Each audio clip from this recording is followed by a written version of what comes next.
por la concejala Paulina Aguinaga, que como lo dije en mi introducción, pues ha sido una abanderada de estos temas financieros de empresas públicas de Medellín. Esto no es un tema menor.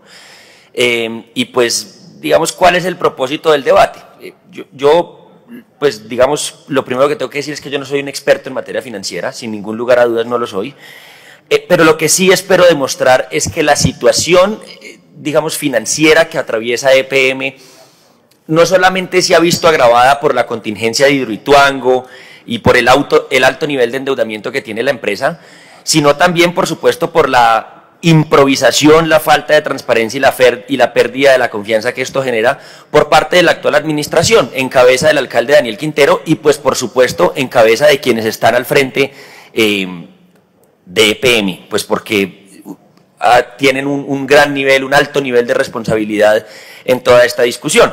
¿Por qué hay que hablar de la situación financiera de EPM? La gente se preguntará por qué tenemos que introducir este tema en un debate tan importante como el de hoy. Pues primero que todo porque de la situación financiera de EPM depende una parte muy importante de nuestra ciudad para hacer realidad su agenda social. Buen comienzo, grandes programas que han tenido impactos positivos en la calidad de vida de la gente de Medellín, pues dependen de que a EPM le vaya muy bien.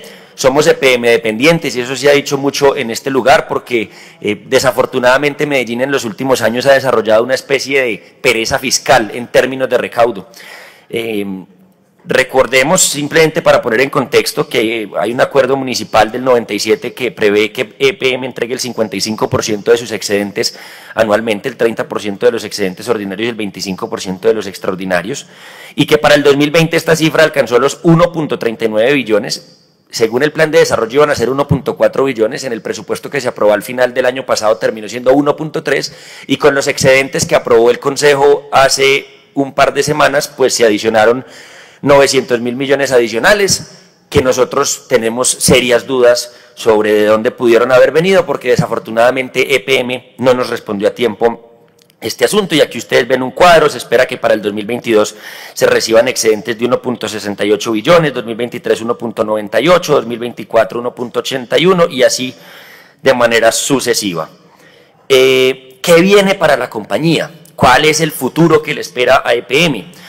EPM nos responde que su solidez financiera, su situación financiera depende básicamente de tres cosas. Primero, la evolución de la contingencia del proyecto hidroeléctrico de Ituango. Segundo, el cobro de las indemnizaciones de las pólizas de seguros. Y tercero, los efectos de la emergencia del COVID-19. Y esas tres cosas todavía son una absoluta incertidumbre. Es decir, todavía no sabemos estas tres situaciones hasta dónde nos van a llevar y se espera que el proyecto inicie operaciones a mediados del año 2022. Todos esperamos que así sea, toda esta corporación creo que sin excepción está haciendo fuerza para que efectivamente Hidroituango pueda empezar a operar en el año 2022.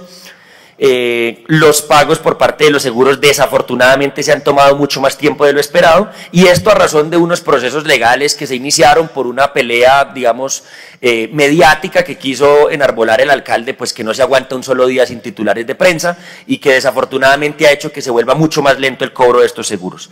La pandemia aún no termina, no se han determinado los impactos que esta tenga en las finanzas de la compañía y en los tiempos del proyecto. Esto, pues, digamos, esperamos que con la inmunidad del rebaño pueda avanzar de una manera oportuna, pero pues desafortunadamente esto no es todavía una realidad y no podemos cantar aún victoria, seguimos en pandemia. Y hablemos ahora un poco de los factores de riesgo, que me parece que es un tema no mucho menor. EPM, al ser pues una empresa emisora en el mercado nacional e internacional, no solamente es susceptible del debate o del ojo por parte del Consejo de Medellín y de los organismos de control, sino que también hay unas calificadoras de riesgo internacionales que se vuelven ese medidor, digámoslo así, entre comillas imparcial, y decimos entre comillas imparcial porque finalmente es EPM quien les paga para que las califique, pero uno, digamos, tiene un nivel de confianza alto en las calificadoras de riesgo y son estas calificadoras de riesgo pagadas por EPM para medirnos quienes nos pueden hablar un poco más a la luz de esto. Y entonces existen dos grandes riesgos. Uno, que es el riesgo crediticio, la capacidad de pago que tiene la compañía. Y dos, los riesgos reputacionales que se desprenden pues digamos de los cambios de percepción que puedan existir en el grupo, de las marcas que lo integran por parte de los distintos grupos de interés. Y entonces yo aquí quiero hacer una invitación a que echemos un poco la mirada hacia atrás y revisemos qué es lo que ha venido pasando en los últimos años en Hidroituango y en EPM. En el año 2017, Fitch mantuvo las calificaciones crediticias de EPM Internacional BBB+, y la Nacional AAA. Entonces, para ese momento se resaltaba que la empresa, que aunque tenía un apalancamiento alto, es decir, un alto nivel de endeudamiento, este estaba muy bien asegurado por la gran diversificación del negocio. Y segundo, que el catalizador de ese desapalancamiento, de ese endeudamiento, iba a ser, sin ningún lugar a dudas, Hidroituango, y que para ese momento se había logrado mediante un proceso de recuperación de tiempos, que algunos le llaman plan de aceleración, gracias a ese proceso de recuperación de tiempos, estar en un avance significativo que se esperaba que entrara un año después en funcionamiento. Entonces, en el 2017, unas finanzas, digámoslo así, sólidas, una muy buena reputación en el mercado internacional y en las calificadoras de riesgo. ¿Qué pasa? Entonces, en el año 2018 ocurre la contingencia de Hidroituango, los mayores riesgos de EPM ya no son el nivel de apalancamiento, el nivel de endeudamiento de la empresa, sino la contingencia de Hidroituango, que Hidroituango pudiera entrar en operación de manera oportuna. Para el año 2018 los impactos negativos de esa contingencia hacían pues que el proyecto tomara una mayor relevancia en cuanto al análisis de la compañía. Aquí lo pudimos revisar, aquí esta curul expuso la matriz de riesgo de la compañía, la matriz de riesgo interna que se volvió pública, y la mostramos y demostramos cómo Hidroituango era el principal riesgo que tenía la compañía si no entraba a operar en el año 2022 de manera oportuna. El no cumplimiento de ese proyecto generaba presiones adicionales debido a ese gran nivel de endeudamiento que ya teníamos. Entonces, endeudamiento más dudas sobre la entrada en operación de Hidroituango, pero aún así, ¿qué decía el mercado? Pues percibía como algo positivo la existencia de una póliza a todo riesgo sobre equipos e infraestructura y la póliza del lucro cesante, es decir, los mercados internacionales decían, ojo, además del alto endeudamiento, ahora hay un gran riesgo que se llama Hidroituango, pero nos genera una tranquilidad pensar que existen unas pólizas de todo riesgo y unas pólizas de lucro cesante que van a permitir que EPM salga adelante. Y esto quiere decir nuevamente que el golpe era duro, pero no lo suficiente como para rebajar la calificación crediticia de la empresa. Vamos al año, al 2018, pero después de la contingencia. Fitch mantiene a EPM con observación negativa, pero la mantiene con BBB+. Esto no ameritó rebaja en la calificación, seguía siendo un factor de incertidumbre, por supuesto, ya que no se conocía el alcance de la contingencia, pero las finanzas sanas de EPM aseguraban que, aunque se redujeran las ganancias de la compañía, íbamos a poder seguir cumpliendo con las obligaciones, tanto de corto como de largo plazo. Y Fitch esperaba que ese nivel de generación de efectivo, junto a las fuentes de liquidez que tenía disponibles para ese entonces la compañía, fueran suficientes para cubrir las obligaciones del corto plazo. Incluso decía que la política de dividendos de la empresa era moderada y no constituía una limitación crediticia. Lo mismo, grave, difícil la situación, incertidumbre, pero no lo suficiente como para rebajar la calificación de la compañía. Vamos entonces al año 2019. Fitch mantiene la observación negativa a calificaciones de EPM, no había claridades sobre los efectos de la contingencia y los sobrecostos que esta generaría, pero aún así, con la aceptación por parte de la aseguradora se mitigaba el impacto financiero, se mitigaba, digamos, teníamos todavía la tranquilidad de que íbamos a poder salir adelante de esa contingencia, y aunque el endeudamiento seguía siendo altísimo, que todavía lo es, de hecho lo es mucho más ahora, seguía siendo una preocupación para el mercado, no era suficiente para tener una reducción. Pero miremos entonces qué pasa en el 2020, porque aquí es donde hay un cambio en la administración municipal. Y esto no es un asunto menor. Sería un asunto menor si uno dijera vamos por la misma vía, pero veamos qué pasó en el año 2020.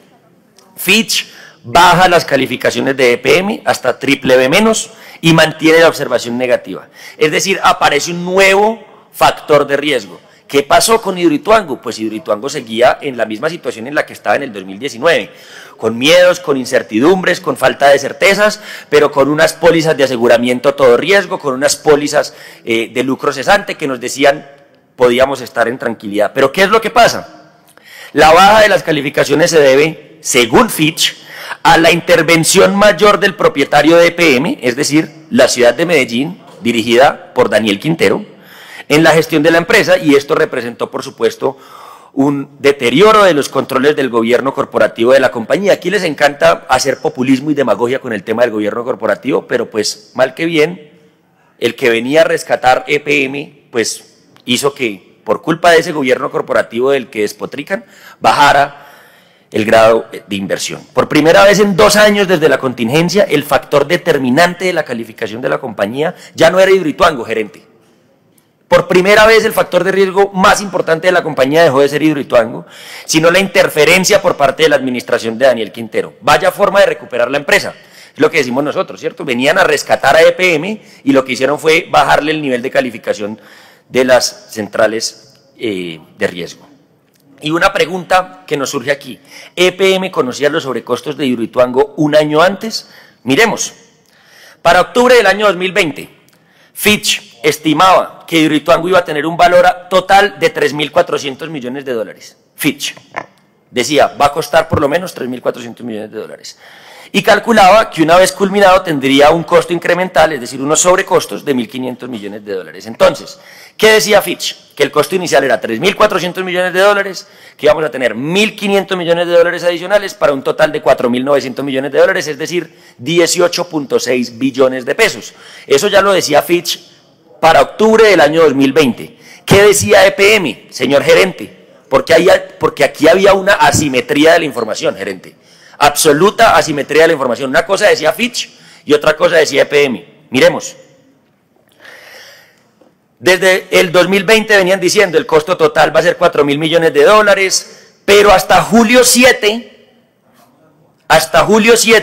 EPM afirmaba en sus respuestas a este consejo que el costo iba a ser 3.400 millones de dólares. Aquí íbamos a tener un debate de control político hace 2 semanas, citado por la doctora Aura Marlene Arcila, y el día anterior al debate el gerente canceló su asistencia al debate porque tenía la visita del presidente Duque. Pero para ese debate, es decir, ese día, las respuestas de los cuestionarios de EPM decían que iba a costar 3.400 millones de dólares, que no necesitábamos comenzar nuevos procesos de enajenación, que los costos del proyecto ya estaban cubiertos, y el 19 de julio, es decir, en una rueda de prensa, este consejo se dio cuenta por Twitter y por ruedas de prensa que EPM necesitaba que se vendieran las participaciones de UNED, de Invertelco, y que instaba a la administración municipal a presentar lo antes posible un proyecto de acuerdo para este propósito. O sea, desde octubre del 2020 las calificadoras como Fitch nos decían esto va a costar más y EPM decía no, tranquilo. El 7 de julio teníamos el debate acá, Sebastián, y nos decían no, ningún sobrecosto adicional y no vamos a tener que hacer ninguna enajenación de activos. Todo julio, adicional a esto, todo julio en este consejo discutimos los excedentes adicionales provenientes de EPM y aún seguimos esperando que nos digan la procedencia de cada uno de esos recursos. Gerente, yo le pregunto, ¿se derivan de mayores utilidades de EPM reales o meramente de ajustes contables? Aquí se aprobaron 94.000 millones de excedentes. Yo voté negativo ese proyecto de acuerdo. Una de las razones, y aquí lo expuse, era porque nosotros no teníamos la certeza de que esto efectivamente fuera atribuible a utilidades reales de EPM. Nosotros creemos que inflaron las utilidades de empresas públicas de Medellín. Eso es lo que yo creo. Y por eso votamos negativo a eso, porque no puede ser que ordeñando a EPM pretendan cumplir la mentira que nos metieron en el plan de desarrollo de las supuestas utilidades de empresas públicas de Medellín. Entonces la pregunta es, ¿estamos castigando la caja de la empresa para darle recursos a la alcaldía? Factor de riesgo país, el gerente lo explicó, al país estar perdiendo el grado de inversión, la ciudad pierde el grado de inversión y EPM pierde el grado de inversión. Entonces, aunque es entendible que ninguna entidad pública pueda tener mejor calificación crediticia del país donde opera, es necesario resaltar una cosa muy importante, y es que temas como el alto endeudamiento y la influencia de la administración sin respeto por el Código del Buen Gobierno hacen que la perspectiva siga siendo negativa, es decir, que todo pueda ser todavía peor. Todo puede ser peor. Perdemos el grado de inversión, pero mantenemos la perspectiva negativa. Una cosa es perder el grado de inversión, que ya de por sí es una cosa muy grave y muy difícil de asumir. Listo, factor país, ya veníamos disminuyendo además desde antes de que el país perdiera el grado de inversión, pero una muy distinta es que mantengamos la perspectiva negativa, es decir, que los mercados internacionales digan esta situación es bastante grave. Y se expone además el tema del retraso de los flujos provenientes de las pólizas de seguro. Entonces aquí ustedes ven a mano derecha, digamos, el cuadro que muestra cómo ahora EPM perdió su grado de inversión y ahora está en W+, con perspectiva negativa. Un capítulo especial, gerente, Afinia, yo le pido que me escuche. El negocio de Afinia se estabilizaría en el 2023, agregará aproximadamente 1.200 millones de dólares en ingresos y 165 millones de dólares en EBITDA. Se estiman gastos de capital de 4 billones de pesos, es decir, hay que invertir cerca de 4 billones de pesos entre el 2021 y el 2024. Para reducir las altas pérdidas de energía hay que hacer un cambio en los cableados, en muchas cosas de la operación, en muchos temas allá, digamos, de operación puntual de empresas públicas, que se estimaron en un 27.6% en 2020 con el objetivo de reducir esta cantidad por debajo del 22% para el 2024. Adicionalmente, quedan muchas dudas sobre las valoraciones de activos, sobre los ajustes contables que se realizaron dentro de la compañía. Pasamos de ganar 500.000 millones de pesos en diciembre del 2020 a perder 60.000 millones en el primer trimestre del 2021, que esto es una cosa, digamos, bastante grave, y a tener unas pérdidas acumuladas a marzo de 940.000 millones de pesos. Entonces hay unos indicios muy preocupantes de que Quintero, a través de la Junta Directiva de Afinia, busca cambiar a la gerente por una persona con un perfil menos técnico y más político, como ha sido recurrente en toda su administración. Yo le pregunto, gerente, ¿quieren cambiar a quien está en este momento presidiendo Afinia? Sería bueno que nos lo respondieran, porque desafortunadamente una parte muy importante de su staff directivo, de sus vicepresidentes, señor gerente, no tienen las calidades técnicas para ocupar los cargos que están ocupando, y esto lo demostramos en el debate del año pasado, y lo que hemos visto es que desafortunadamente antes han ingresado nuevas vicepresidencias que pues brillan por sus escándalos en sus lugares anteriores de trabajo. Y esto a mí me genera mucha preocupación, señor gerente, porque es que a EPM dejó de llegar gente con alto perfil técnico y empezó a llegar gente con alto nivel político. Y eso a mí me preocupa, me genera muchas preocupaciones, porque yo no creo que eso tampoco se vea muy bien ante las calificadoras de riesgo. Y todo esto finalmente, gerente, ¿en qué se traduce? Pues que la incertidumbre y la improvisación provocada por el actual modelo de gobierno de empresas públicas nos llevó a perder el grado de inversión, a perder niveles de calificación, que dadas las condiciones de sobreendeudamiento, de sobreapalancamiento actual de la compañía, se calcula que por cada variación porcentual a la tasa en la deuda le costaría en un periodo de 7 años alrededor de 1.7 billones de pesos. Y hablamos de 7 años pues porque esta es la duración promedio de la deuda de EPM. También que la improvisación, la falta de transparencia y la pérdida reputacional nos cuesta a todos.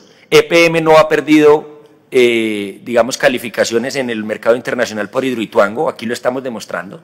EPM no ha perdido, digamos, su reputación en los mercados internacionales por su apalancamiento o por su deuda. EPM ha perdido las reputaciones por culpa de la alcaldía de Medellín.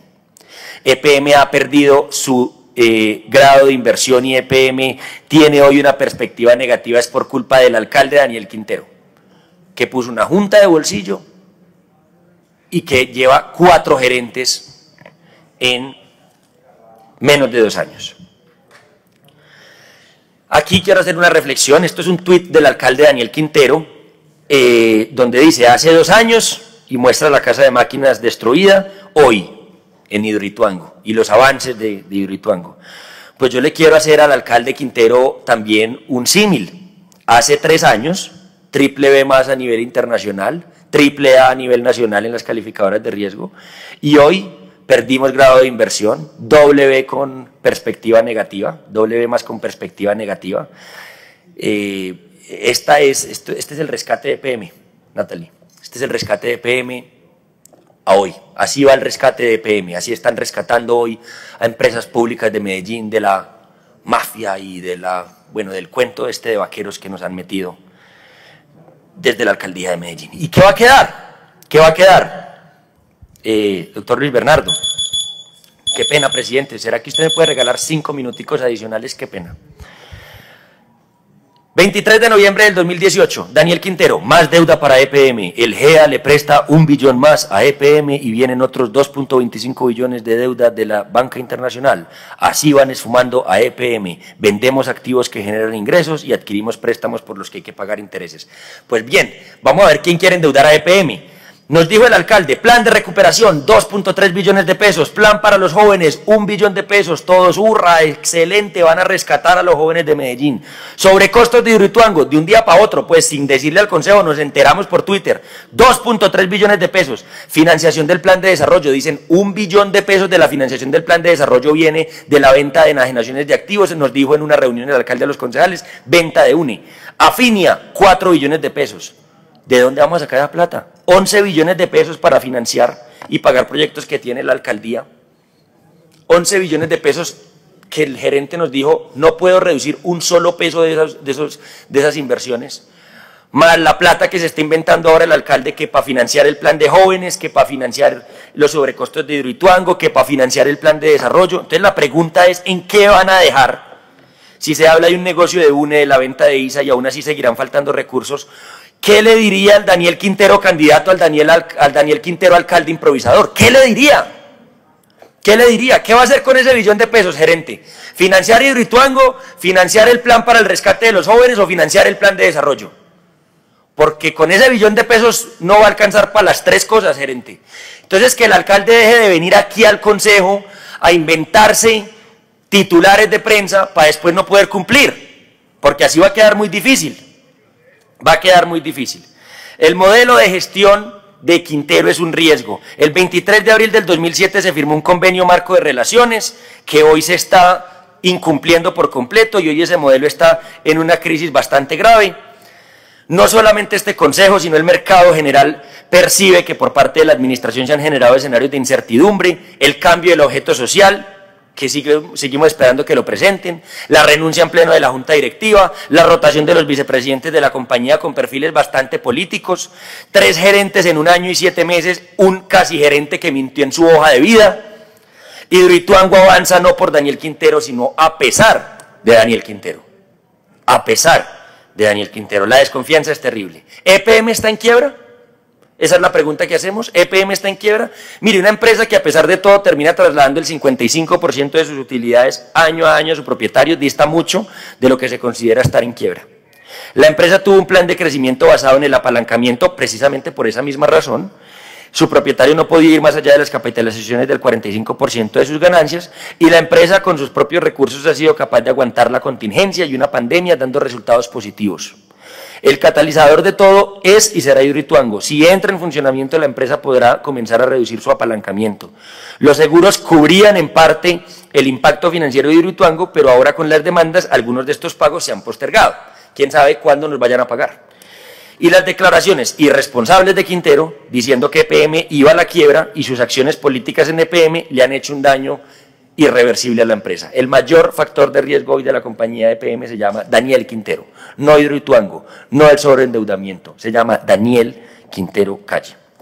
Nuestro llamado, para terminar, señor presidente, y gracias por el tiempo adicional.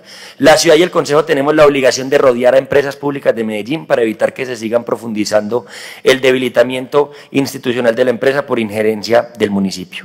Segundo, necesitamos honrar las promesas de darle a EPM una junta directiva que tenga perfiles pensados para el futuro de la empresa. Gerente, yo sí espero que la nueva junta directiva de EPM, ojalá nombraran una nueva junta porque esta junta es absolutamente, pues, digamos, fuera de lo que se necesita para esto. Necesitamos gente en esa junta que sepa de la transición ecológica, que sepa de las nuevas fuentes de energía, que sepa de inversiones internacionales, que sepa poner a EPM de cara al futuro. Y necesitamos vacunarnos contra la desinformación, la improvisación y la mentira. Los planes de acción no pueden ser cortinas de humo que escondan los verdaderos intereses que existen detrás de EPM. Gracias, presidente.